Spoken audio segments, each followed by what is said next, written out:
Monsieur l'abbé Etienne Tibar-Moulaja, bonjour. Bonjour, monsieur le journaliste. Vous êtes coordinateur diocésain des écoles conventionnées catholiques de Tilomba.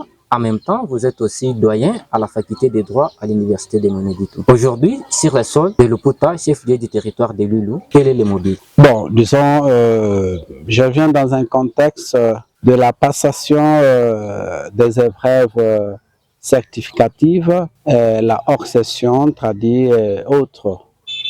Alors, je suis superviseur provincial au niveau de la supervision administrative.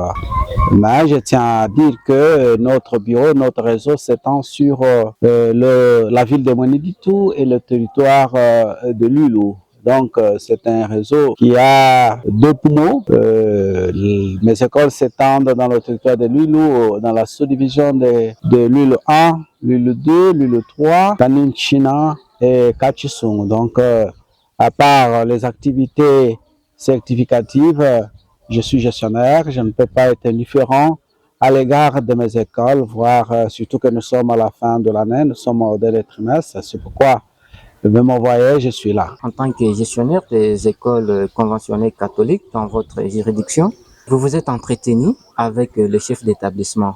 Qu'est-ce qui était comme l'aîné de cet entretien? Bon, bien avant, disons après mon temps de supervision, quand j'ai terminé à faire ma supervision de jour, déjà hier, j'ai présenté d'abord les similitudes aux autorités politico-administratives et aux autorités scolaires du territoire de Lulu. Aujourd'hui, j'ai réuni tous les chefs d'établissement du centre Moneditou, excepté certains préfets ou certains qui étaient retenus comme examinateurs. Alors, nous avons essayé de réfléchir par rapport à l'état des lieux des écoles en cette fin d'année sur deux points, si vous le voulez. Et le premier point, c'était sur la gestion quotidienne. Nous avons essayé de faire l'évaluation sur l'accès, mais en fait, c'était sur la déperdition, faire l'état sur la déperdition au niveau du troisième trimestre, à l'état où nous sommes. L'autre point, toujours le sous-point du premier point, c'était sur la qualité.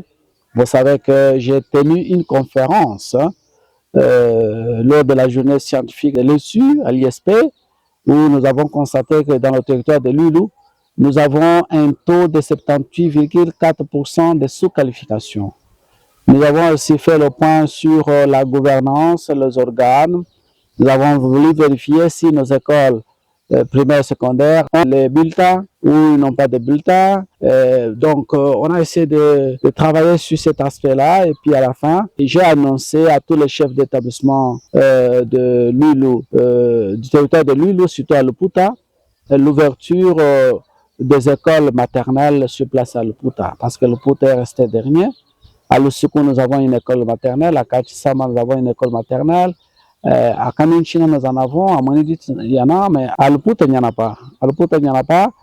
J'ai annoncé cette bonne nouvelle au chef d'établissement et au curé, en leur demandant d'accompagner, disons, ce projet. Vous avez énuméré tous les points qui ont constitué cette réunion. Par rapport aux réactions des participants, êtes-vous satisfait ou non? Bon, il s'agit d'une œuvre humaine. Le travail a été bien fait par les chefs d'établissement, mais il y a des zones d'ombre. C'est ça être gestionnaire. Nous avons essayé de recadrer, surtout au niveau de la qualité. Et là, je lance un appel à tout le monde. Le niveau a tellement baissé que nous devons être rigoureux. Ce qui fait que, vous voyez, par exemple, dans le recrutement, nous aurons des tests qui seront faits. Désormais, on ne peut pas, quand un enseignant meurt, il ne peut pas être remplacé par son fils ou quoi, là, ça ne se fait plus. Tout le monde va commencer à passer par le test. Ils seront organisés dans des lieux précis et communiqués. Donc, j'avais déjà écrit à tous les chefs d'établissement que le remplacement, surtout numérique, parce que c'est là où il y a des problèmes, ne se fait plus de manière familiale. Ça ne se fait plus. Ça doit être clair, c'est une ligne rouge pour notre bureau. Par rapport au projet lancé pour la construction des écoles maternelles, ici au territoire de Louvre, bien sûr, c'est un projet qui peut se réaliser dans peu de temps ou soit c'est un projet à long terme, selon vous? Non, ce n'est pas un projet à long terme. Nous considérons que c'est un projet à court terme dans la mesure où nous voudrions que dès la rentrée scolaire 2024-2025, que ces écoles puissent ouvrir. Il y aura deux moments. Le premier moment, ces écoles pourraient fonctionner à des lieux habituels, ainsi de suite, et enfin, il y aura l'autonomisation de ces écoles, elles auront leur espace. Notre souci, c'est que dans chaque paroisse, c'est marque Notre-Dame, Saint-Esprit, qu'il y ait au moins une seule école maternelle. Au besoin que dans chaque paroisse, qu'il y ait au moins 3 écoles maternelles. Nous allons voir les conditions de faisabilité pour que ces écoles puissent fonctionner. Mais il n'est pas normal que le siège du territoire qu'il n'y ait pas des écoles conventionnelles catholiques, les écoles maternelles. Voilà.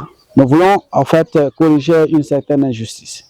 Monsieur le coordinateur, parce que vous avez constaté que les résultats produits sont très faibles ou faibles, comme vous l'avez dit. En dehors de la création des écoles maternelles, quelle autre disposition avez-vous prise pour relever la capacité?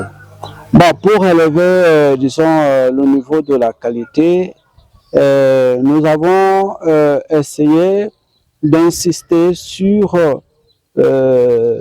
la dynamisation de l'axe gouvernance avec l'opérationnalisation des organes de gestion, COGES, COPA, CODIS, le gouvernement scolaire, et puis redynamiser aussi la transmission régulière de rapports aux différents bureaux gestionnaires, à savoir les rapports trimestriels et les rapports mensuels, sans oublier les rapports circonstanciés.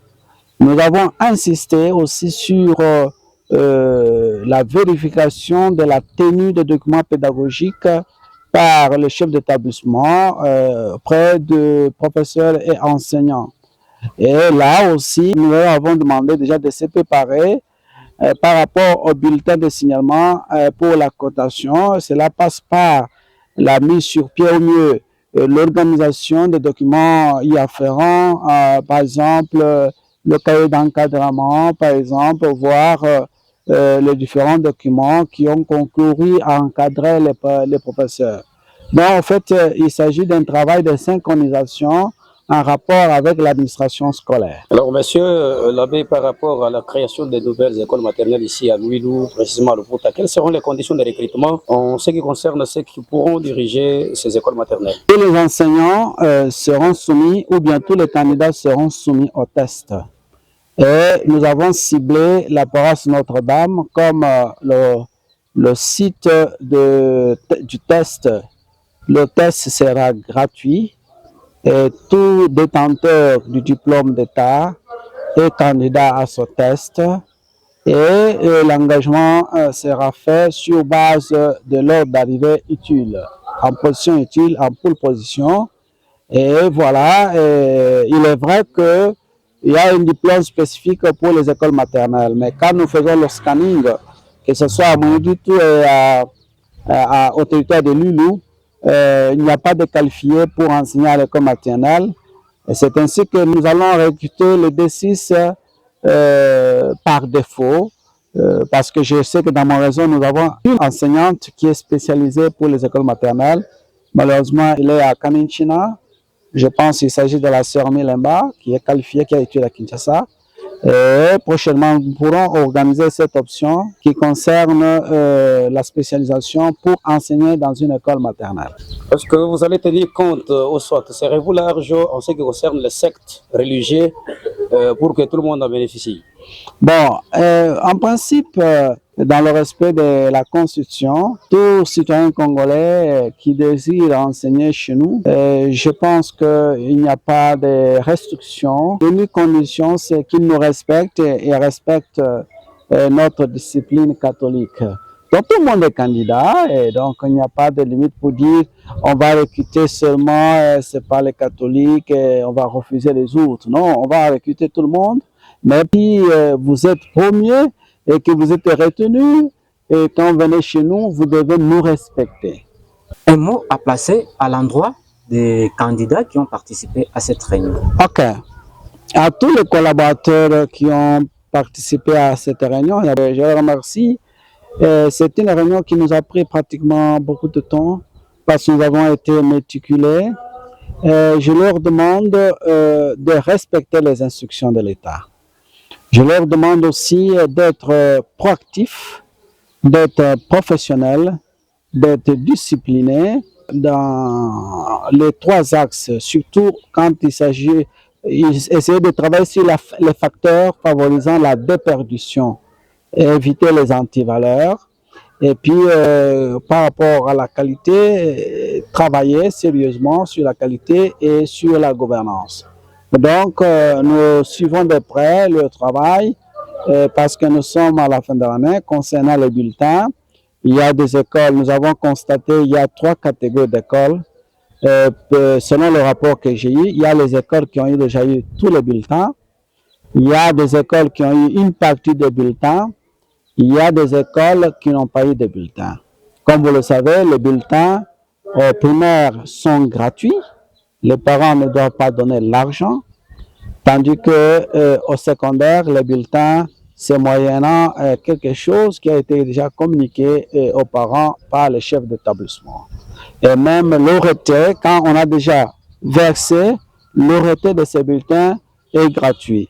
Et donc, nous souhaitons que le 2 juillet, la date traditionnelle, que chaque enfant ait son bulletin. Les chefs d'établissement doivent prendre toutes les dispositions afin d'être en possession de ces bulletins.